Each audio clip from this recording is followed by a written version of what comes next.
말씀은 출애굽기 12장, 지난주에 이어서 15절부터 28절까지 보겠습니다. 이제 12장은 어떤 의미에서는 이제 처음 6월절이 실행되는 그 날이고, 또 이스라엘 백성이 출애굽하는 결정적인 날이죠. 기억하기 쉽게 하려고 창세기에서 정말 중요한 그 믿음의 조상 아브라함이 하나님께 명령을 받은 장이 몇 장입니까? 창세기 12장이죠. 그러니까 출애굽기도 중요한 장이 몇 장이에요? 12장이라고 그냥 생각을 하시면 12장에서 6월절 사건이 일어나고 12장에서 출애굽을 하게 돼요. 그래서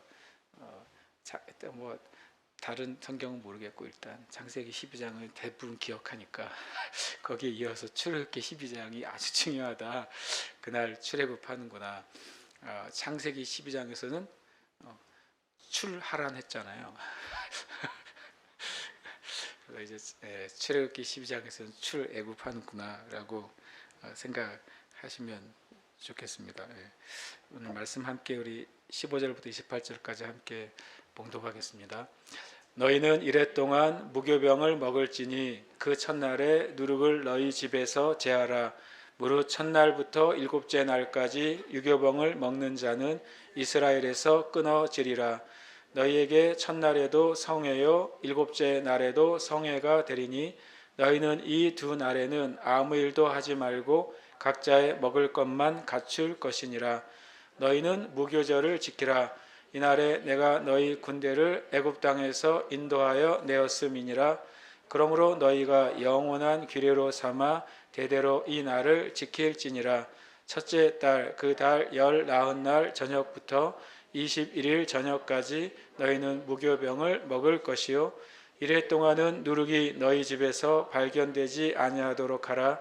무릇 유교물을 먹는 자는 타국인이든지 본국에서 난 자든지를 막론하고 이스라엘 회중에서 끊어지리니 너희는 아무 유교물이든지 먹지 말고 너희 모든 유하는 곳에서 무교병을 먹을지니라. 모세가 이스라엘 모든 장로를 불러서 그들에게 이르되 너희는 나가서 너희의 가족대로 어린 양을 택하여 유월절 양으로 잡고 우슬초 묶음을 가져다가 그릇에 담은 피에 적셔서 그 피를 문 인방과 좌우 설주에 뿌리고 아침까지 한 사람도 자기 집 문 밖에 나가지 말라. 여호와께서 애굽 사람들에게 재앙을 내리려고 지나가실 때 문인방과 좌우 문설주의 피를 보시면 여호와께서 그 문을 넘으시고 멸하는 자에게 너희 집에 들어가서 너희를 치지 못하게 하실 것임이니라. 너희는 이 일을 규례로 삼아 너희와 너희 가족이 영원히 지킬 것이니 너희는 여호와께서 허락하신 대로 너희에게 주시는 땅에 이를 때에 이 예식을 지킬 것이라. 이후에 너희의 자녀가 묻기를 이 예식이 무슨 뜻이냐 하거든 너희는 이르기를 이는 여호와의 유월절 제사라. 여호와께서 애굽 사람에게 재앙을 내리실 때에 애굽에 있는 이스라엘 자손의 집을 넘으사 우리의 집을 구원하셨느니라 하라 하매 백성이 머리 숙여 경배하니라. 이스라엘 자손이 물러가서 그대로 행하되 여호와께서 모세와 아론에게 명령하신 대로 행하니라. 아멘. 오늘 말씀 역시 이제 주제를 정하는데 한참 시간이 걸려서 나중에 이제 이렇게 주제를 정해봤습니다. 바르고 뿌려진 은혜. 한번 같이 따라해 볼까요? 바르고 뿌려진 은혜. 옛날에 기도할 때 그런 기도 많이 하잖아요. 예수피 바르고 예수피 뿌리고 바르고 뿌리고 바르고 막 이렇게 얘기를 하는데, 근데 이게 오늘 말씀에 이제 돼 있는데 오늘 말씀에는 뭐라고 되어 있습니까? 22절에 보시면 뿌리고라고 되어 있잖아요. 그렇죠? 예. 근데 이제 7절 밑에 전에 있다 다시 한번 보겠지만 7절 보시면 12장 7절 뭐라고 되어 있습니까? 바르고 되어 있어요.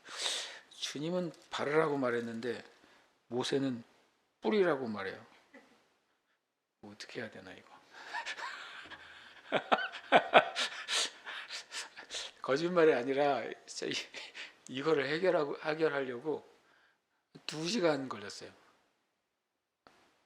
진짜로요. 왜냐면은 이걸 설명해 준 데가 없어가지고. 왜 앞에는 바르라고 그랬는데 주님은 발라라 그러셨는데 모세는 장로들을 모아놓고 뿌려라 그랬어요. 그래서 내가 바르는 게 맞나 뿌리는 게 맞나 그랬더니 정말 재미있게도 진짜 재미있게도 바르고 뿌리라는 말을 성경마다 다르게 놨어요. 그래서 그걸 비교해보고 여기는 왜 이렇게 말했을까? 저기는 왜 이렇게 썼을까? 막 엄청 고민하다가 정말 놀랍게도 원어대로 제대로 기록한 성경이 한글 성경이에요. 와. 언어를 뭐 직역했다고 하는 스코필드 성경 있잖아요. 킹 제임스 스코필드 성경 그것도 틀렸어요. 신기하게도 킹 제임스 성경도 틀렸어요. 이거 말 조심스러운 표현이지만 뉴 킹 제임스 성경만 제대로 원어를 그대로 번역해 줬어요. 그래서 이게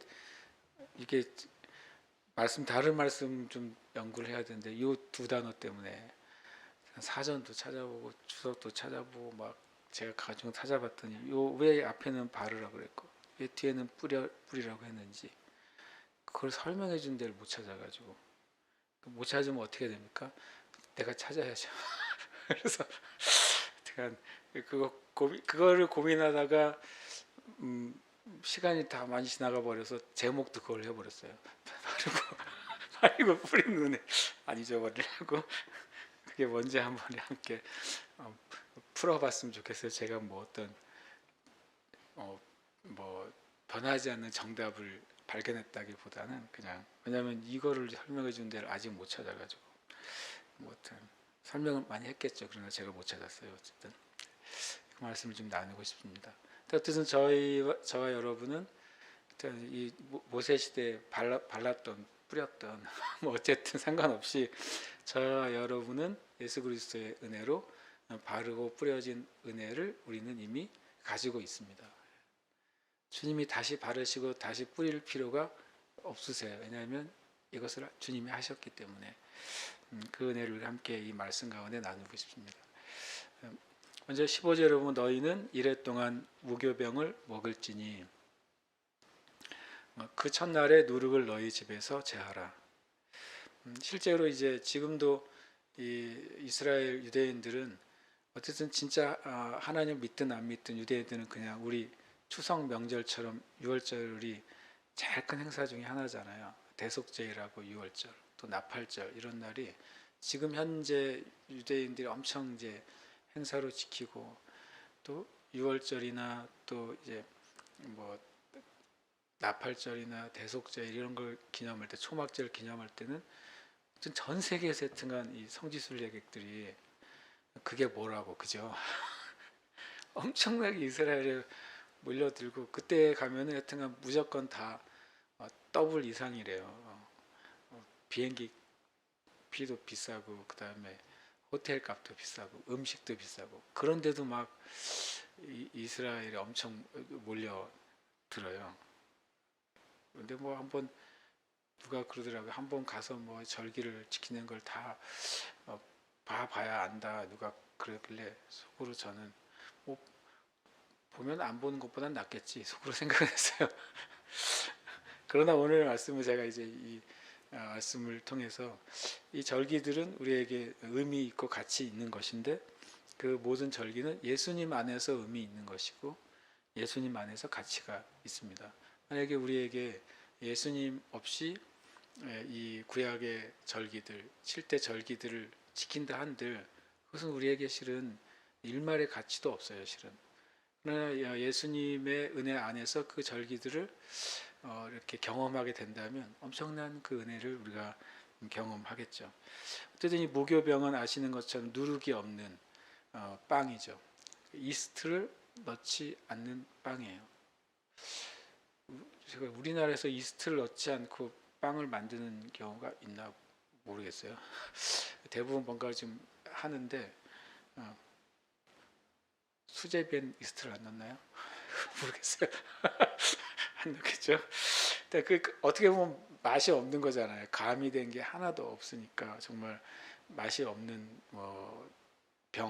떡인데 실은 떡이라기보다는 어떻게 보면 그냥 어, 빵에 가깝죠. 빵을 먹는데 첫날에 누룩을 너희 집에서 제하라. 그래서 유대인들이 그 유월절에 다가오면 또 아주 정성을 들이는 사람들은 훨씬 며칠 전부터 온 집안을 다 뒤진답니다. 뒤엎는답니다. 왜냐하면 혹시 자신들도 모르는 누룩이 있을까봐. 그래서 실은 어떻게 보면 유대인들은 이 유월절 전이 되면 집 밖에 아주 경건한 유대인들은 집안에 온 집기가 다 나와 있대요. 집기를 다 집 밖에 빼놓고 집을 대청소를 하는 거예요. 어디에 자기도 모를 그 누룩이 어디에 떨어져 있을지도 모르니까 다 청소를 하고 모든 집기를 다 닦고 그다음 다시 집어넣는 거예요. 그렇게 이제 정성을 들인 유대인들도 있고 그냥 뭐 대충 그냥 이렇게 하는 유대인들도 있고 그래서 어쨌든 이 일을 한답니다. 첫날에 누룩을 집에서 제거하는 날을 따로 정해서 지금도 유대인들이 그렇게 유월절마다 합니다. 그리고 단순히 무교병을 먹는 수준이 아니라 중요한 것은 누룩을 제거하는 거예요. 집에서도 제거하고 음식에서도 제거하고. 그러니까 이 이스라엘 백성들이 유월절을 지나기 전에 그 집안 전체가 한번 뭐가 됩니까? 제거하기 위해서 정말로 온 집안을 청소하는 거죠. 신 재밌는 게 내일이면 여기서 안 살잖아요. 그렇지 않습니까? 대청소를 왜 해요? 거기서 잘 살려고 사는데 이 대청소는 반대로 이 집에서 떠나기 위해서 해요. 완전히 다 털어내고 그 다음에 딱 하루 정도 청소하고 하룻밤만 여기서 보내는 거 아니에요. 누룩이 없는 상태의 그 집에서 하룻밤을 보내고 거기서부터 영원히 떠나요. 영원히 이사하는 거잖아요. 다시는 그 집으로 이스라엘 백성들이 안 돌아갑니다. 참 재미있는 개념이 생각했어요. 누룩을 떨어버리고 나서 다시 거기로 돌아오는 일이 없는 이 집이에요. 이 집은 완전히 제가 무슨 생각했냐면 그냥 웃긴 생각인데 이스라엘 백성이 떠난 다음에 저기 애굽 사람들은 그동안 재앙 때문에도 무서웠겠지만 고센 땅에 가면 무서웠을 것 같아요. 200만 명이 살던 도시가 비어 있잖아요. 얼마나 겁나겠어요. 근데 집집마다 막 피치를 해놨어요. 피치를. 그 생각 안 해봐서 나는 그 생각하고서 되게 소름이 돋더라고요. 이렇게 그 집집마다 다 이제 이든가 인방에 피치를 해놨잖아요. 떡칠을 해놨고 그 200만 명이 하룻밤 사이 이사 갔어요. 만약에 여러분 동네 옆 동네에 있는 아파트가 있는데 한 뭐 많이 쳐도 100단지가 있다고 생각해 보세요. 다음날 아침에 됐는데 아파트 입구마다 피칠이 돼 있고 사람이 아무도 없어. 겁나지 않으세요?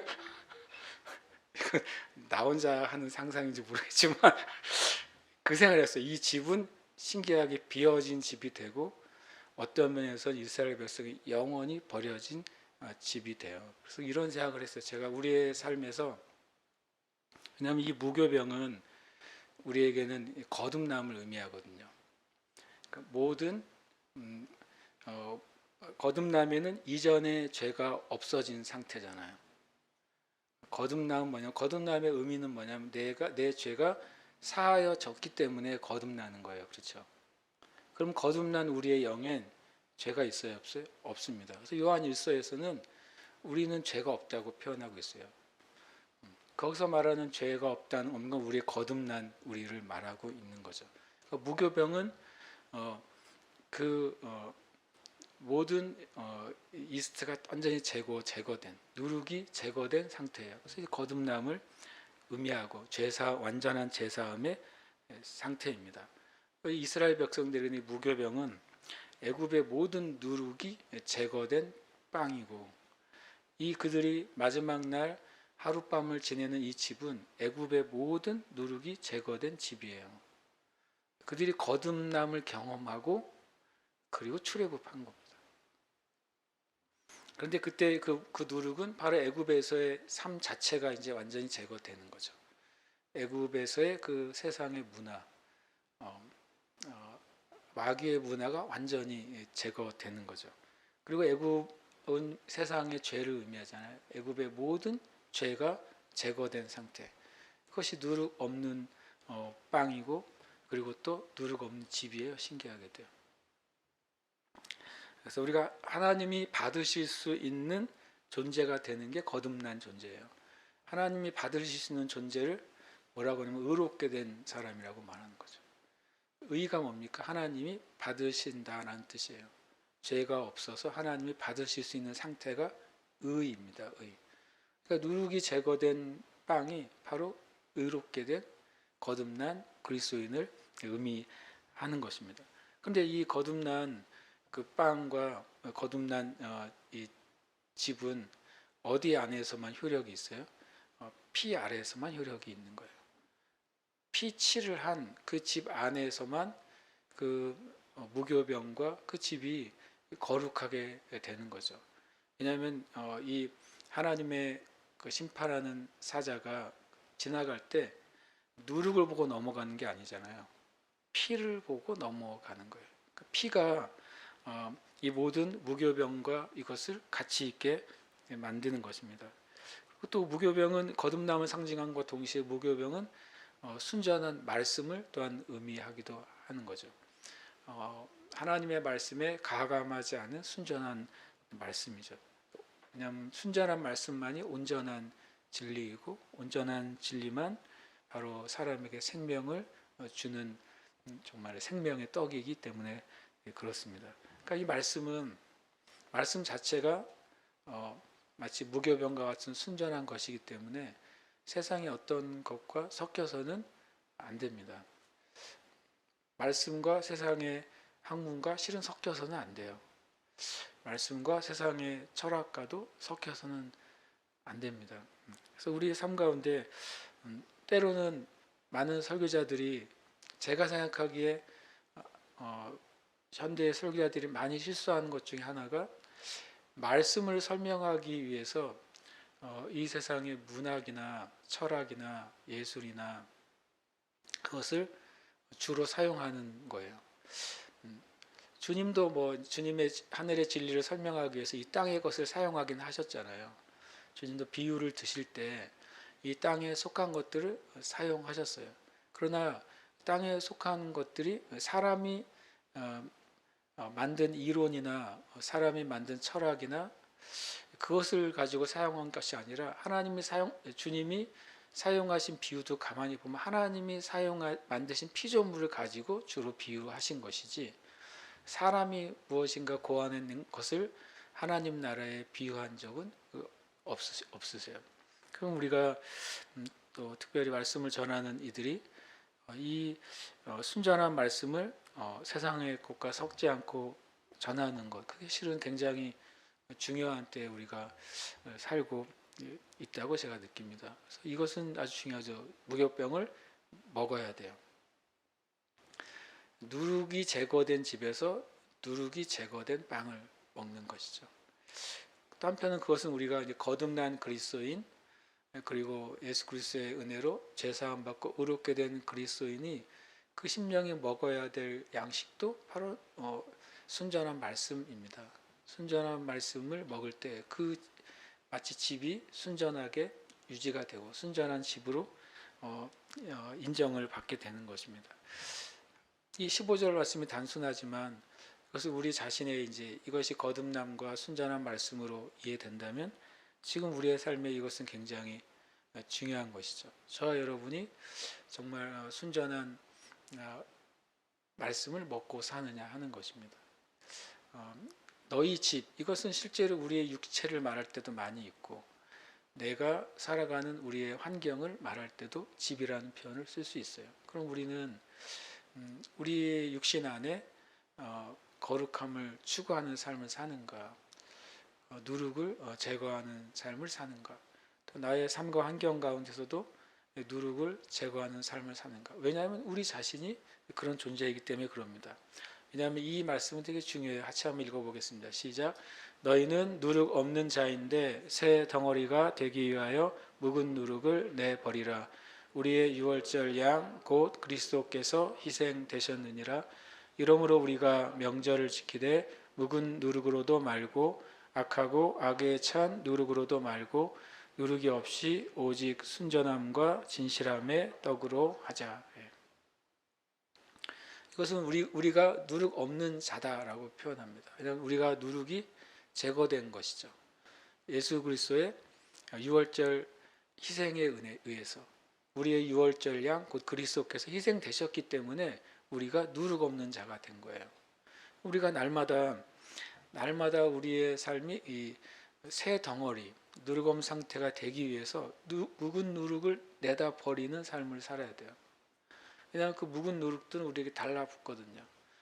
우리가 이 땅 가운데 살아가는 삶 동안에 계속 이 사상에 속한 묵은 누룩들이 우리에게 달라붙습니다. 문화의 형태로, 때로는 어떤 사상의 형태로, 어떤 예술이나 심지어는 어떤 미디어의 형태로 우리에게 계속 달라붙죠. 그래서 우리는 묵은 누룩을 내버리는 삶을 살 때 우리가 계속해서 우리 자신이 새 것으로서 주님 앞에 명절을 지키는 삶을 살 수 있는 거예요. 그래서 우리에게 명절은 이런 유월절, 초실절, 오순절, 나팔절, 대속제일, 초막절 이런 것이 아니라 우리의 삶은 예수님 안에서 우리에게 성취된 그 모든 절기죠. 그것을 우리가 살아가는 것이죠. 16절에 보면 너희에게 첫날에도 성회, 일곱째 날에도 성회가 되리니 너희는 이 두 날에는 아무 일도 하지 말고 각자의 먹을 것만 갖출 것이니라. 7일 동안 이제 무교절을 지키게 되죠. 7일 동안 그 지키는 무교절에 첫날도 성회로 모이라고 합니다. 실은 이제 첫 번째 6월절에는 성회로 모이진 않았어요. 그죠? 왜냐하면 각자 자기 집에 있잖아요. 그러니까 출애굽하는 그날 이 첫 번째 6월절이라면 그때는 전체로 모이지 않고 각 집에서 지난주에 말한 것처럼 10명에 1명꼴로 계산해서 양을 잡아서 먹잖아요. 옷을 다 입고 허리에 띠를 두고 지팡이를 잡고 발에 신을 신고서 급하게 먹잖아요. 그리고 다음날 아침에 출애굽하게 되잖아요. 이 성회라고 하는 표현은 뭐예요? 나중에 가나안 땅에 들어갔을 때를 말하는 것입니다. 그때 이제 무교절에 2월절과 무교절의 그 절기를 지킬 때 7일 동안 첫째 날도 전체로 모여서 성회로 하고 마지막 날도 모여서 성회를 하라. 나머지 날은 원래 각자 자기 집에서 일상의 삶을 사는데 무교병을 먹으면서 출애굽의 은혜를 생각하고 감사하는 날로 지키라고 말하고 있는 것이죠. 그래서 이것을 이제 이해할 필요가 있어요. 그러니까 무교절의 기간은 7일인데 무교절이 시작되는 첫날 일어나는 사건이 6월절인 거예요. 그렇죠? 그래서 그것을 이제 무교절과 6월절이 그래서 첫날이 겹치게 되는 것이죠. 실은 이것은 우리의 삶 가운데 일주일 개념이잖아요. 일주일은 다 무엇이냐 우리의 삶이 하나님 앞에 드려지는 삶이 되어야 된다는 것을 우리에게는 이제 말씀하고 있습니다. 여기 이제 이 두 날에는 각자의 먹을 것만 갖출 것이니라. 이 말은 뭐냐면 먹을 것을 이제 요리를 하는 것도 뭐가 되냐면 일종의 일이 되잖아요. 이때는 그래서 이거는 안식일 개념이 아니라 제한된 어떤 날을 지키라고 말씀하고 있는 것이죠. 구별된 날을 지켜라라고 말합니다. 17절에 보면 너희는 무교절을 지키라. 이날에 내가 너희 군대를 애굽 땅에서 인도하여 내었음이니라. 그러므로 너희가 영원한 규례로 삼아 대대로 이날을 지킬지니라. 처음으로 주님이 이스라엘 백성을 군대라는 표현을 씁니다. 왜 군대라는 표현을 썼느냐? 왜냐하면 이들은 아직 전쟁을 치러본 적이 없잖아요. 그리고 군대 조직을 갖추고 있지도 않습니다, 실은. 그런데도 불구하고 성경은 군대라는 표현을 썼어요. 왜냐하면 이 10가지 재앙이 일어나는 동안 실은 하나님은 애굽의 신들과 전쟁을 하신 거죠. 하나님의 백성 편에 서서 애굽의 신들과 전쟁을 하신 것입니다. 그래서 지난주에 나눈 것처럼 이스라엘 백성이 출애굽하는 그 마지막 10번째 재앙은 하나님 애굽의 신들을 심판하신 날이 돼요. 그러니까 이 전쟁에서 마지막 이제 공격을 하신 게 되죠. 그러면 하나님 편에 있는 이스라엘 백성들은 뭐가 되는 거예요? 하나님의 군대인 거죠. 우리가 하나님의 군대인 이유는 우리가 무엇인가를 해서가 아니라 하나님 편에 서 있으므로 우리는 하나님의 군대인 것입니다. 그리고 싸움은 누가 싸우십니까? 실은 하나님이 싸우세요. 그 말을 성경에 자주 말씀하고 있잖아요. 나중에 출애굽한 이후에도 홍해를 앞에 두고 있을 때 이제 앞에는 홍해고 뒤에는 애굽의 군대가 쫓아올 때 하나님이 모세에게 뭐라고 말합니까? 너가 왜 서 있느냐? 네가 손을 들어서 홍해를 가리키라고 말씀하십니다. 그때 이제 모세가 이스라엘 백성들에게 뭐라고 말합니까? 너희는 가만히 서서 하나님이 너희를 어떻게 구원하시는가 보라 그러죠.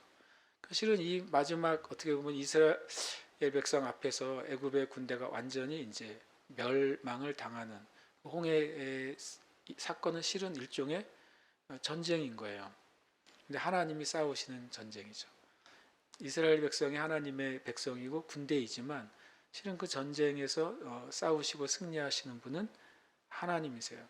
그러니까 그 전쟁의 영광도 하나님이 받으시는 것이죠. 우리의 삶 가운데 마치 그것처럼 예수님을 통해서 주님이 전쟁에서 승리하셨잖아요. 마귀의 권세인 사망의 권세를 이기고 승리하셨잖아요.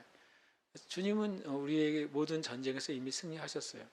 우리의 삶 가운데 흔히 말하는 영적 전쟁이라고 한다면 그것이 남아있는 것은 우리에게 믿음의 선한 싸움이 남아있는 것이고 진리로 바로 서 있는 그런 이제 싸움이 남아있는 것이지 예수님이 싸우신 전쟁을 우리가 다시 싸울 필요는 없는 것이죠. 왜냐하면 주님은 그것을 전쟁을 끝내셨기 때문에 그렇습니다. 그런데 이 말씀에 보면 영원한 규례로 삼아서 대대로 지키라고 되어 있잖아요. 그래서 실은 뭐 하나님의 교회 또는 또 뭐 있어요? 비슷한 친구들. 그 친구들 가면 절기를 지켜요.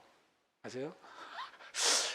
막 6월절도 지키고 막 지켜요. 그러면서 그들이 교인들 전도할 때 딱 보면 감이 오잖아요. 교회 가는 수요일날 저녁과 주일날 아침에 보면 누가 교인인지 알 수 있잖아요. 딱 교회 가는 폼이 나오잖아요. 그 사람들을 공략하거든요. 가서 물어보다가 절기를 지키냐고 물어보면 아니 우린 주일날 예배드려요. 그러면 아니 왜 안식일을 안 지키고 절기를 안 지키느냐? 우리는 절기를 지킨다. 그렇게 말을 하거든요. 제7의 안식일교도 그렇고 여호와의 증인도 그렇고 하나님의 교회라고 불리는 이들이 그래요. 왜냐하면 그들이 말하는 게 영원한 규례인데 그렇게 말하기 시작하면 이제 갑자기 이제 그 말을 생각해 보지 않은 성도들은 약간 헷갈려하죠. 그러네, 영원한 규례인데 이렇게 생각해. 왜냐하면 영원한 것은 영원한 거 아니에요. 말 그대로 영원한 규례로 삼아 대대로 이 날을 지키라고 했으니까 우리가 하나님의 백성이니까 지켜야죠 라고 이제 질문하면 많은 이제 착한 그리스도인들이 거기서 이제 답을 잘 못해요. 여러분이 만약에 지나가다 이렇게 물어보면 뭐라고 했어요? 이런 식의 구절을 꼭 물어봅니다. 영원한 규례인데 영원히 지켜라 이렇게 말했는데 왜 니네는 안식일 안 지켜? 왜 니네는 6월절 안 지켜? 이렇게 묻는 거죠. 아주 심플한 답이 하나 있습니다. 그것은 뭐냐면 영원히 지키라고 하는 것은 사실 우리는 영원히 지키고 있어요. 이렇게 표현해야 돼요. 우리도 영원히 지키고 있어요. 이렇게 말을 해야 돼요. 왜 영원히 지킨다고 말하고 있냐면 모든 절기는 예수 그리스도 안에서 완성이 돼요. 십자가에서 죽으시고 부활하신 것은 그때 유월절과 무교절과 또 초실절이 이루어지죠. 부활하심으로써 주님이 유월절 어린 양으로 죽으셨잖아요. 그리고 그 무교절을 유월절 무교절 그런 이제 초실절이 예수님이 죽으시고 부활하심으로써 그 절기가 완성이 되는 거죠. 그리고 주님이 부활하시고 승천하시면서 우리에게 약속하신 거예요. 하나님이 약속하신 성령을 보내시겠다고 하셨잖아요. 그 성령이 어느 절기에 오십니까? 오순절에 오죠. 77절이라고 하는 오순절에 옵니다. 오순절날 성령이 임하심으로 예수 그리스도 안에서 오순절이 완성이 됐죠. 그리고 그 오순절은 계속 유효한 거예요. 예수님이 이루신 십자가의 은혜가 계속 유효하죠. 언제까지 유효해요? 영원히 유효하죠. 그러니까 우리 예수 그리스도의 십자가 안에서 영원히 유월절이 유효한 거예요. 예수 그리스도 십자가 안에서 영원히 무교절이 유효한 거죠. 예수 그리스도의 부활의 은혜 안에서 우리는 영원히 초실절이 유효한 거예요. 그리고 주님이 오순절날 성령이 임하셨고 성령님은 그때만 임하신 게 아니라 계속 교회 안에 임하시잖아요. 언제까지? 주님 오실 때까지. 영원히 오순절의 절기, 7절의 전기는 우리에게 유효한 것이죠. 주님이 재림하실 때 나팔절이잖아요. 나팔절과 대속죄일과 초막절이 예수님의 재림과 심판과 천국을 통해 어떻게 합니까? 영원히 유효한 것입니다. 그러니까 성경에 나오는 모든 절기는 예수님의 죽으심과 부활과 재림과 심판과 영원한 하나님 나라를 통해서 예수님 안에서 뭐예요? 영원히 지켜지고 있어요. 누가 물어보면 우리 지킨다고 그러세요. 예수님이 율법을 폐하러 오신 분이 아니라 율법을 완성하러 오셨잖아요. 근데 율법 안에 뭐도 포함되어 있어요? 이 영원한 절기들도 포함이 되어 있어요. 주님도 모든 절기를 주님 자신이 완성하신 거예요. 그래서 우리는 예수님이 완성하신 그 모든 절기의 은혜 아래 우리가 있잖아요. 그래서 우리는 이 모든 절기들이 예수님 안에서 우리에게 영원히 현재형인 거예요. 그래서 우리는 절기를 지키고 있는 것이죠. 그래서 우리가 교회에서 이런 절기를 기념을 하는 교회들은 있지만 그거를 똑같이 지켜야 된다고 말하는 교회는 없어요. 그렇죠? 오히려 그것을 예수님의 은혜를 얘기하면서 절기를 똑같이 지켜야 돼라고 말하는 것은 뭐냐면 주님이 이루신 것을 내가 이루려고 하는 거예요. 그래서 오히려 그것이 진리에서 벗어나게 되는 거죠. 예수님 안에서 완성된 절기를 받았기 때문에 그러면서 우리는 어떤 삶을 살아야 되냐면 우리의 삶이 절기의 삶이 돼야 되는 거예요. 절기 때 뭐 합니까? 절기 때요 하나님께 제사하고 하나님께 기뻐하고 서로 떡을 나눠 먹으면서 주님의 은혜를 기념하잖아요. 그럼 우리가 매일매일의 삶이 절기를 지키는 삶이라면 내가 매일매일 주님을 예배하고 찬양하는 삶으로 드려야 되는 거예요. 내가 먹든지 마시든지 무엇을 하든지 이것이 주님이 나에게 주신 엄청난 은혜라는 사실을 우리는 생각하고 또 찬양하는 날로 매일매일 보내야 돼요. 그리고 또 절기는 또 기념하고 또 어떤 것을 내가 거룩함을 구별하는 날이잖아요. 우리는 매일매일의 삶이 예수님 안에서 완성된 절기의 삶을 산다는 것은 내 매일매일의 삶이 구별된 삶으로 주님께 드리는 거예요. 일요일, 주일만 특별히 이름을 붙였잖아요. 주님의 날. 일요일을 우리가 주의 날이라고 붙였지만 그날만 주님을 위한 특별한 날이 아니잖아요. 우리는 매일매일이 예수님께서 완성하신 그 은혜의 날입니다. 그게 실은 우리가 예수님 안에서 영원히 지키는 은혜의 삶이죠. 또 예수님이 또 내가 너희와 그 세상 끝날까지 항상 함께 있겠다고 말씀하셨어요. 율법을 완성하시고 모든 절기를 완성하신 주님의 은혜가 우리와 항상 함께 있는 것이죠. 그래서 현대 교회는 절기를 절기로서 지키진 않아요. 기념할 수는 있습니다. 그것을 기념한다는 것은 그 절기 안에 있는 예수 그리스도의 은혜를 기념하는 거지. 절기를 그대로 기념한다고 그것이 예수 그리스도를 기념하는 건 아니에요.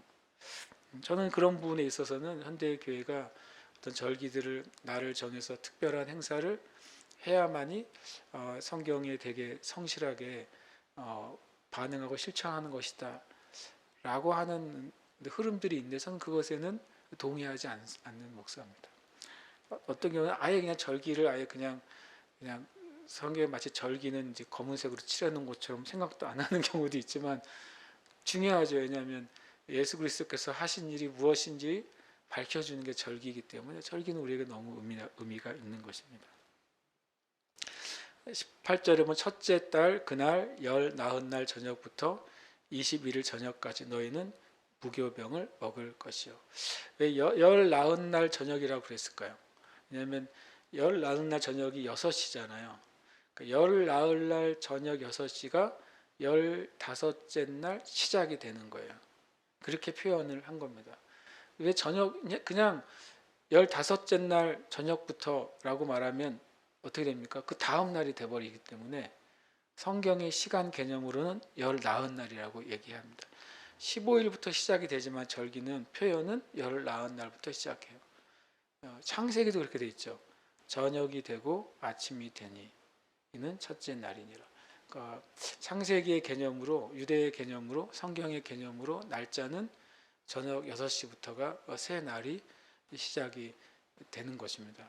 그런 개념으로 말하고 있는 열 나흔 날 저녁부터 21일 저녁까지 너희는 무교병을 먹을지니라.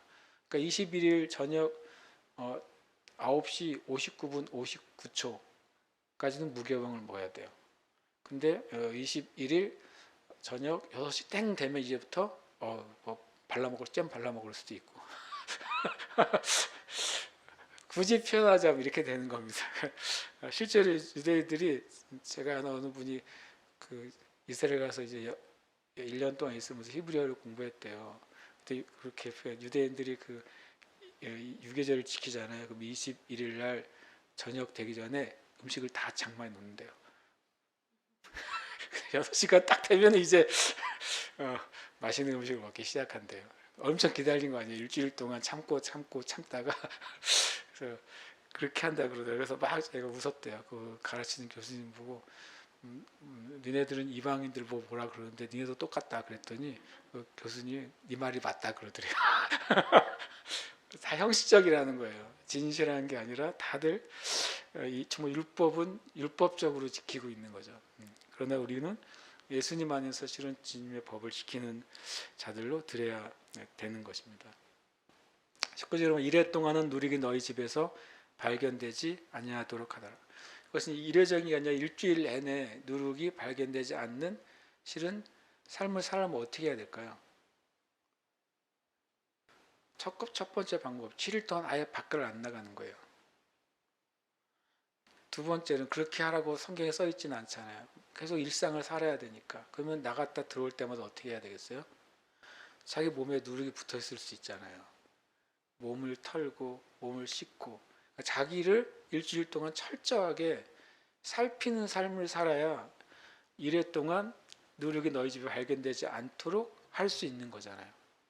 사람을 만나더라도 내가 어떤 일을 하더라도 늘 7일 동안 우리식으로 하면 누룩이 붙으면 안 돼 이런 개념으로 아마 이걸 철저하게 지켰던 유대인들 아마 집에 들어가기 전에 자기를 엄청 털고 씻고 닦고 하고 들어가게 됐을 겁니다. 이 말은 뭐냐, 우리의 삶 가운데 내가 매일매일 내 삶을 돌아보느냐 하는 거예요. 내가 내 삶 안에 누룩이 발견되지 않는 삶으로 살아가느냐. 일주일에 한 번 주님께 나와서 회개하고 기도하는 게 아니라 실은 매일매일 내 자신을 진리에 비춰보는 삶을 사는 것. 실은 이거는 우리의 삶의 어떤 공동체적으로 어떤 습관을 만들지 않으면 잘 어려워요. 아주 특별한 그런 인식이 있는 실은 어떻게 보면 역사 가운데 소수의 사람들은 그 일을 날마다 했어요. 날마다 자기를 돌아보는 시간을 가졌습니다. 특히 이제 감리교를 시작한 웨슬리 목사님은 아예 월, 화, 수, 목, 금, 토 주일날 매일 저녁마다 점검하는 문장을 만들었어요. 한번 나눠드린 적이 있어요, 제가. 그것을 이제 항목을 쭉 만들어서 그걸 일일이 저녁마다 한 번씩 대조해 보면서 자기가 적어놓은 그 문장에 자기가 범한 것이면 주님께 회개하고 지나갔어요. 매일매일을. 실은 그건 대단한 훈련이죠. 그게 이제 훈련이 아니면 그렇게 될 수가 없고, 이 19절 말씀처럼 나의 집에서 내 삶 안에 또 나의 인생 안에 누룩이 발견되지 않도록 돌아보는 삶, 이것이야말로 다른 말로 하면 그게 경건이죠. 경건. 하나님 앞에 순전한 경건의 삶을 살아가는 사람이 정말 거듭남에 합당한 삶을 사는 사람이라고 할 수 있습니다. 유교물을 먹는 자는 타국이든지 본국에서 난 자든지를 막론하고 이스라엘 회중에서 끊어지리니라고 말합니다. 타국인이라 할지라도 그가 이제 유대인이 될 수 있죠. 그러니까 이미 성경의 법 아래는 이방인과 유대인을 나눠 놓았지만, 그러나 실은 어느 이방인도 하나님의 법 안으로 들어올 수 있는 길이 늘 열려 있었어요. 그래서 성경 자체는 모든 처음부터 유대인과 이방인 모두에게 하나님의 백성 되는 길이 열려 있었다는 것을 보여줘요. 20절 말씀, 너희는 아무 유교물이든지 먹지 말고 너희 모든 유하는 곳에서 무교병을 먹을지니라. 너희 모든 유하는 곳이라고 딱 여기서 또 하나 뭡니까? 집에서만 그런 게 아니라 집 밖에도 얘기하는 거죠. 그것은 이제 우리가 어떤 우리 자신이 제가 아까 말한 것처럼 우리의 일상이 예수님 안에서 성취된 절기의 삶이라고 말씀드렸잖아요. 그러니까 교회에서만 우리가 어떤 경건한 삶, 경건한 말, 경건한 행동을 하는 게 아니라 너희 모든 유하는 곳에서 이 태도를 가지고 있으라고 말하고 있는 것입니다. 그러니까 이런 만약에 유대인들이 일상의 삶에서 이것을 그대로 지키는 유대인이 있을 때, 만약에 현대 유대인이 이걸 지키려면 6월절 기간 동안에는 다른 이방인들을 만날 때 자기는 무교병을 들고 다녀야 되겠죠. 아니면 아예 안 만나든지. 그것은 우리가 우리의 삶의 태도가 어떤 것이어야 되는지를 분명히 이제 알려주는 일종의 기준이 되는 거예요. 그리스도인의 삶은 마치 내가 어디 있든지 무교병을 먹는 삶처럼 이런 구별된 삶을 살아야 돼요. 우리의 삶에. 때로는 그것 때문에 우리가 예수님 말씀하신 것처럼 세상이 너희를 미워하게 될 것이다. 왜냐하면 너희가 세상에 속하여 있지 않기 때문에, 너희가 나에게 속해 있고 하늘에 속한 백성이고 시민이기 때문에 세상에 속하지 아니한 너희를 미워할 거라고 말하고 있어요. 그것이 이제 사도 바울이 무릇 경건하게 살려고 하는 자는 핍박을 받을 거다. 이것이 막 뭐 예수 믿기만 하면 돌에 맞고 칼에 맞고 총에 맞다는 의미가 아니라, 내가 구별된 삶을 살기 때문에 이 세대 가운데서 분명히 차이점과 차별성이 생기게 되고, 그것을 만나는 이들은 여러분이 누구인지를 알게 될 거라는 것을 말하고 있는 것이죠. 그러나 때때로는 이 세대 너무나도 많이 일종의 어떤 면에서 영적인 타협점을 이미 찾아버렸어요. 많은 교회와 그리스도인들이 일종의 그냥 믿음을 포기하지는 않으면서 세상에서 들키지 않는 법을 찾아낸 거예요. 이거 표현 좀 그렇지만 근데 그게 선이 아주 묘한 거죠. 그러나 우리는 튀는 삶을 살라는 게 아니라 내가 주님 앞에 참된 그리스도인의 삶을 사는 것 자체를 어디서든지 두려워하지 않아야 된다고 말씀하시는 거죠. 모세가 이스라엘 모든 장로를 불러서 드디어 이제 문제가 되는 게 나왔어요. 그들에게 이르되 너희는 나가서 너희의 가족대로 어린 양을 택하여 유월절 양으로 잡고 우슬초 묶음을 가져다가 그릇에 담은 피에 적셔서 그 피를 문 임방과 좌우설주에 뿌리고 아침까지 한 사람도 자기 집 문 앞에 나가지 말라. 어떻게 보면 이제 세 가지 명령이죠. 첫 번째로는 양을 잡는 거예요. 그다음에 그 피를 우슬초 묶음이다. 우슬초는 어떻게 보면 우리식으로 하면 그냥 지천에 깔려 있는 잡초예요. 심하게 표현하면 우슬초는 특별한 어디 가서 막 어렵게 구해야 되는 꽃이 아니라 그냥 감목이라고 표현하는데, 담벼락에서도 자라고 돌틈에서도 자라고 여기저기 자라는 우슬초입니다. 근데 그것이 길게 가지처럼 자라고 많은 그 이파리와 수술들이 있어서 뭔가 액체를 적시면 많이 묻어나는 게 되죠. 근데 그것을 이제 묶음을 가져다가 그릇에 담은 피에 적셔서 그 피를 문 임방과 좌우 설주에 뿌리고, 여기선 뿌리라고 되어 있어요. 아침까지 한 사람도 자기 집 문 앞에 나가지 말라라고 말합니다. 세 가지죠. 유월절 양을 잡아라, 피를 문 인방과 설주에 뿌려라, 그 다음에 아무도 그 뿌려진 문 밖으로 나가지 말라는 거죠.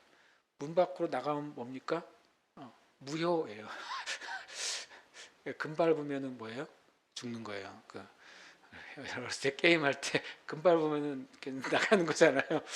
그 금을 선을 넘어가면 안 돼요. 이 안에 있는 사람이 바깥으로 넘어가면 안 돼요. 그게 세 가지 법칙인데 그 중에 이제 아까 말한 것처럼 이게 저한테 이제 이슈가 됐어요. 7절에서는 그 피를 양을 먹을 집 좌우 문설주와 인방에 바르고라고 하나님은 모세에게 말씀하셨어요. 근데 모세는 장로들에게 뭐라고 말하냐면 그 피를 문 인방과 좌우 설주에 뿌리고라고 해놨어요. 그래서 저의 고민이 시작이 됐어요. 이게 번역을 잘못한 것이냐, 아니면 이게 뭐가 맞는 것이냐. 그럼 제가 보는 NIV 성경은 둘 다 뭐로 돼 있을까요? 둘 다 바르고로 돼 있어요. 그냥 둘 다 발라라 이렇게 돼 있어요. 아까 말했던 킹제임스 성경, 스코필드 성경에는 둘 다 뭐라고 돼 있을까요? 둘 다 뿌리라고 돼 있어요. 뭐 아니면 더해요. 거기는 이제 킹제임스 성경도 둘 다 뿌리라고 되어 있어요. 그런데 뉴 킹제임스 성경에는 뭐라고 되어 있냐면 앞에 거는 바르라고 되어 있고 뒤에 거는 뿌리라고 되어 있어요. 근데 실은 정확하게 말하는 뿌리라고 되어 있지 않습니다. 그게 저한테 이제 힌트였어요. 첫 번 다시 말하면 이제 원래 히브리어는 바르고와 뿌리가 분명히 다른 단어를 사용합니다. 그러니까 둘 다 바르고라고 말한 NIV도 완벽하게 정확하진 않고 의미는 맞습니다. 둘 다 뿌리라고 한 킹제임스 성경도 완벽하게 맞진 않아요. 왜냐하면 원어 자체가 다르니까요. 원어가 같으면 뭐 같은 의미 다른 그 하나의 원어 안에 많게는 40개의 뜻이 있으니까 거기서 잘 이제 비슷한 거를 골라 쓴다면 맞을 수 있겠지만 단어 자체가 다릅니다. 바르다라는 단어는 나탄이라는 단어를 썼어요. 나탄이라는 단어가 뜻이 한 3, 40개 돼요. 그 용례에 따라서 뜻이 막 달라요. 근데 크게는 여기 있는 걸 이쪽에 주다, 여기 있는 걸 거기다 갖다 놓다, 뭐뭐하게 시키다라는 뜻이 됩니다. 여기서 이제 피와 관계돼서는 뭐가 제일 적당할까요? 두다라는 단어를 의미하면 좋을 것 같아요. 그 문설주와 인방에 피를 거기에 두라는 겁니다. 그러니까 실은 피를 거기에 덧칠을 해라. 그 나무로 되어 있는 것이잖아요. 그러면 그 나무에 피가 거기에 얹혀지게, 피가 거기에 두어지게 하라는 의미로 이 바르다가 나탄이 사용됐다고 할 수가 있습니다. 뿌리다는 단어는 뭐냐면 뿌리다는 나가라는 뜻이에요. 나가라는 단어예요. 둘이 완전히 다른 단어입니다. 그러니까 같은 해석을 하면 안 돼요. 언어가 다르니까. 여기서는 만지다라는 의미가 표현이 되고 그 다음에 어디에 닿는 데 표현이 됩니다. 근데 나가라는 단어는 의외로 부정적으로 많이 사용이 됐어요. 예를 들어서 어떤 남자가 어떤 여인을 부정하게 만질 때도 나가 이런 단어가 표현이 됩니다. 그 다음에 치다라는 단어가 있습니다. 뭔가를 치는 것이죠. 놀랍게도 원어의 의미를 그대로 하는 이제 번역에는 뭐로 되어 있냐면 치다로 되어 있어요. 어떤 단어를 사용했냐면 스트라이크라고 했어요. 이렇게 때리는 거예요. 그 다음에 터치한다는 단어로 되어 있어요. 그러니까 실은 그 피를 문 인방과 좌우에 터치해라. 그리고 쳐라 이렇게 되어 있어요. 이게 무슨 표현일까요? 그러니까 이게 위에 있는 것은 뭐냐면 이 7절은 상태를 말합니다. 이 집이 사망으로부터 구해지기 위해서는 피가 그 집을 덮고 있어야 된다. 피가 거기에 발라져 있는 상태가 되어 있어야 그것이 하나님이 구원하시는 상징이 된다라는 의미로 쓰였어요. 근데 22절은 그 피가 거기에 발려지는 방법이 뭔지를 보여준 거예요. 방법은 뭐예요? 뿌리는 방법인데 이게 이렇게 탁탁 뿌리는 게 아니라 우슬초 다발이 긴 이제 우리 치고라 하면 뭐 옛날에 먼지털이가처럼 이렇게 긴 게 거기에 이제 우슬초 다발로 묶여져요. 거기에 이제 피를 적신 다음에 그 인방에 거기 이렇게 때리는 거예요. 뿌린다는 표현이 그걸 실제로 벽을 탁탁탁 치는 거죠. 막 치면 어떻게 됩니까? 거기에 피가 이제 묻혀지는 거죠. 뭐가 느껴지십니까?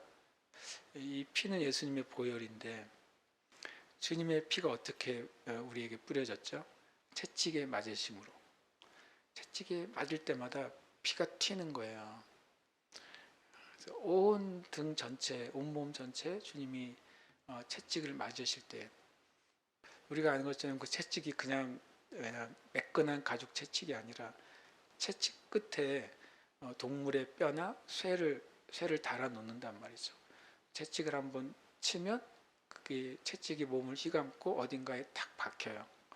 다시 채찍을 걷어들일 때 박혀진 동물의 뼈나 그 쇠조각이 몸을 뜯고 나오는 거예요. 그때마다 피가 튀는 거죠. 온 사방에 피가 튀어요. 나중에 그러면 아마 예수님의 온 몸은 그냥 피로 완전히 덧칠해져 있었을 것입니다. 이 두 단어가 그거를 설명해줘요. 피가 칠해져 있는 곳에만 생명이 있다는 의미를 알려주고 피가 어떤 과정을 통해서 칠해지느냐? 치는 것을 통해서 주님이 우리를 위해 대신 매 맞으신 것이죠. 그리고 피 흘리신 거예요.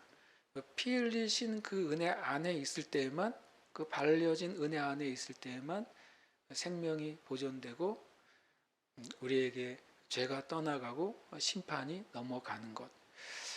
이것이 제가 이제 뭐 나름 한 2시간 이래저래 찾아보다가 내린 이제 제가 이제 이해한 것입니다. 저와 여러분은 주님의 그 보혈의 은혜로 구원받았어요. 그 보혈의 은혜가 우리에게 있기까지 주님이 죄 없으신 분으로서 많은 고초를 겪으시고 우리가 십자가의 은혜를 얻게 된 것입니다. 그 과정이 이렇게 성경은 표현하고 있는 것이죠.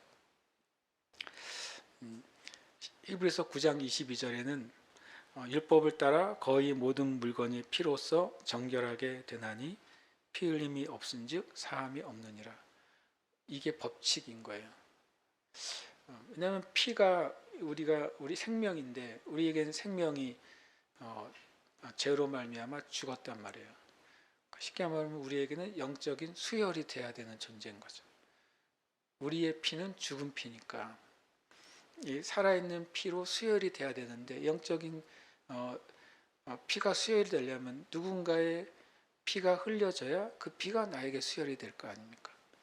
바로 그래서 이 피 흘림이 없음즉 사함이 없느냐 하는 것은 예수님의 영원하신 보혈의 피가 흘려진 다음에야 죽음 안에 있는 이 땅의 모든 영혼들에게 그 피가 수혈되는 사건, 그것이 예수님의 십자가의 사건인 것입니다. 그분이 죄 없이 고난과 채찍에 침을 당하심으로 그때 흘려지고 뿌려진 피, 또 창에서 찔려서 이 땅에 쏟아진 피가 우리의 영혼의 일종의 수혈이 된 것이고 저와 여러분의 영에는 우리 안에는 예수님의 보혈이 흐른다는 표현을 그렇게 해서 말씀하고 있는 거예요. 예수를 믿는다고 하는 것은 예수님의 생명의 보혈이 나에게 영적으로 수혈이 됐고 그래서 내 영혼 안에 흐르는 생명은 예수님의 보혈인 것이죠. 예수님의 보혈이 내 영적 생명의 근원이 되는 것이고 그 보혈은 영원히 있기 때문에 내 안에 있는 예수의 보혈의 생명은 영원한 것입니다. 그래서 예수를 믿는 자는 영생을 얻었다고 말해요. 우리가 천국에 아직 가지 않았음에도 불구하고 어떻게 우리에게 영생이 있습니까? 왜냐하면 영원한 예수님의 보혈이 우리의 영에 수혈되었기 때문에 그래서 이미 우리에게 그 피의 생명, 보혈의 생명이 우리에게 들어온 것이죠. 그래서 우리는 마귀가 우리를 어떻게 괴롭히고 속일지라도 당당하게 말할 수 있어야 돼요.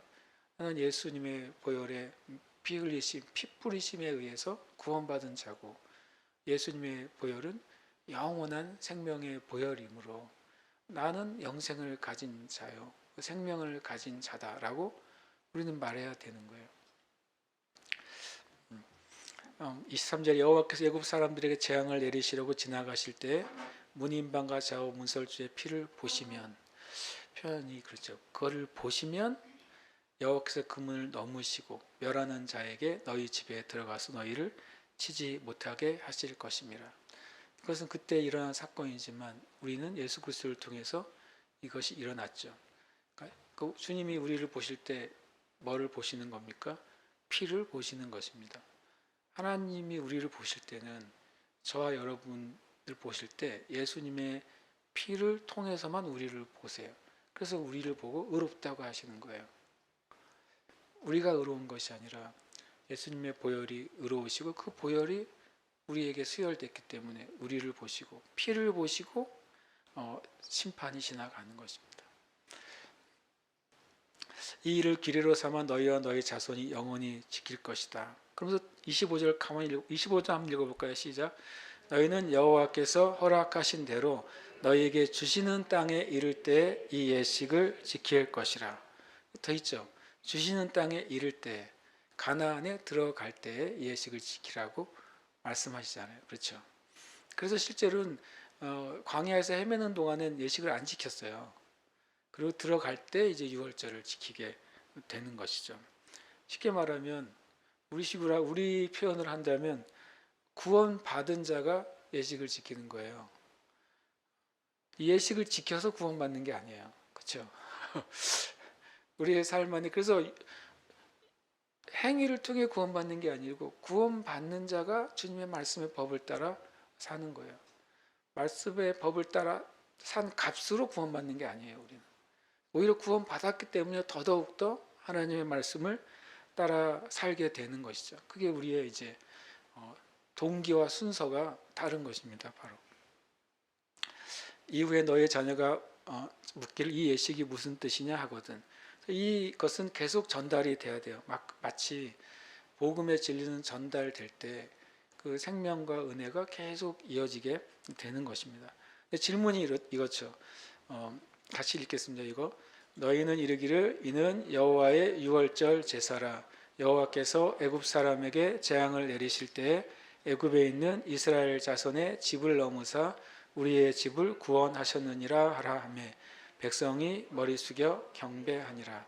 아멘. 재미있게도요, 우리를 구원하셨다라고 표현을 안 하고 우리의 집을 구원하셨다 이렇게 표현해요.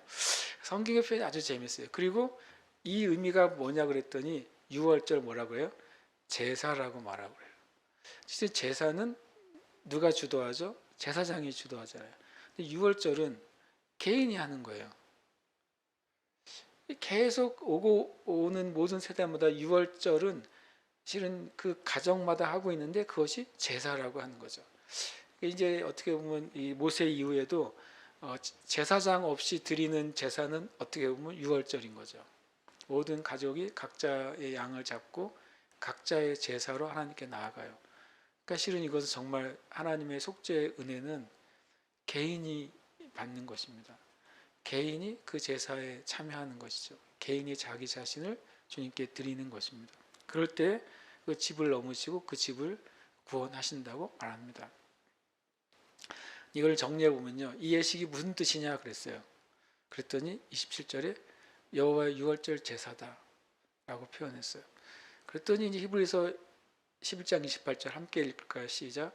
믿음으로 유월절과 피 뿌리는 예식을 정하였으니 이는 장자를 멸하는 자로 그들을 건드리지 않게 하려 하는 것이며, 이 모세의 믿음에서 얘기할 때 놀랍게도 모세는 이것을 믿음으로 정했다고 표현해요. 그러니까 이 예식, 여호와의 유월절 제사는 행위가 아니에요. 이것은 믿음이었어요. 이것은 믿음인 것이죠. 절기는 행위가 아니에요.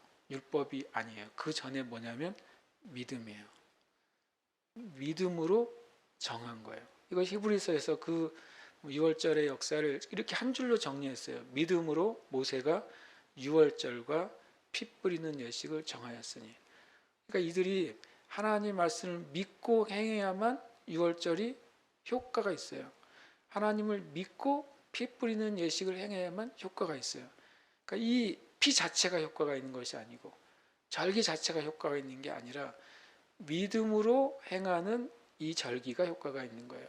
마찬가지로 우리의 삶의 모든 게 무엇입니까? 믿음으로 행할 때만 유효하잖아요. 우리의 신앙의 어떤 삶이든 믿음으로 행하는 것만 유효합니다. 이 로마서에서는 믿음으로 행하지 않는 것이 죄라고 말씀하고 있어요. 반대로 하면 우리 모든 이들은 믿음으로 행하도록 부름받은 자들인 것이죠. 같이 마지막 읽겠습니다. 이스라엘 자손이 물러가서 그대로 행하되 여호와께서 모세와 아론에게 명령하신 대로 행하니라. 아멘. 첫 번째, 하나님이 명령하시죠. 그리고 그 명령을 누가 받습니까? 명령을 받은 모세와 아론이 하나님의 명령을 받습니다. 그리고 모세와 아론은 하나님의 명령을 가감하지 않고 하나님의 백성들에게 전합니다. 하나님의 백성들은 하나님께서 모세에게 말씀하신 명령을 어떻게 해요? 명령하신 대로 행합니다. 이게 단순한 것 같은데, 여기서 명령을, 성경에서 명령이지만 우리에게는 이것이 뭡니까? 말씀이죠.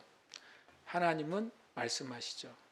말씀을 받은 하나님의 종들이 그 말씀을 그대로 가감 없이 전해야만 돼요.